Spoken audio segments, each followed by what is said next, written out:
אדוננו מורנו ורבינו המשיח Dvar Malchus sicha. This we understood with based on the introduction. It says explaining more the idea of Taitzai. Rashi explains the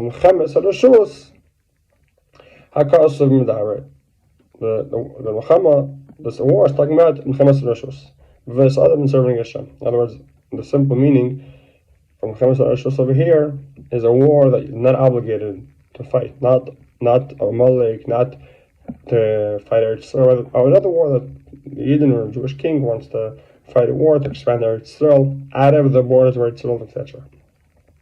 So the Rebbe Melech and Mashiach Shlit will explain this idea of Melchemes Rishos spiritually in a very solid. Like we said earlier, what is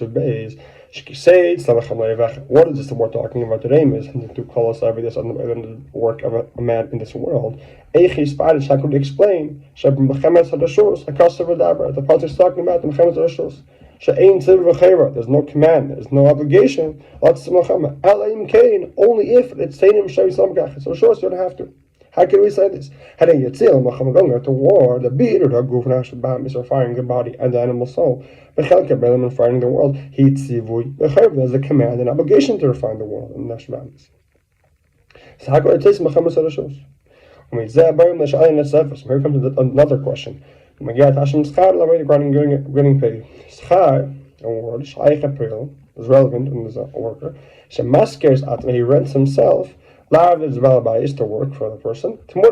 He's working additional work to get paid.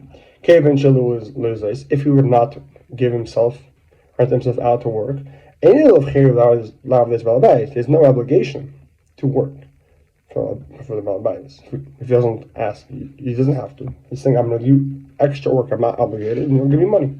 A slave that's acquired to his master, and he must serve his master. He can't get paid. There's nothing paid. Since the Jewish people are obligated to Hashem. As a slave. It says, for me as a slave. More than a slave. With this, Jews always say, I was not created only to serve Hashem. If so, how could you get paid for the work of serving Hashem? Or get paid for work. It's not an obligation. Not an obligation, that's a way of obligation. So how is it relevant? Have an idea of a reward, the idea of schar.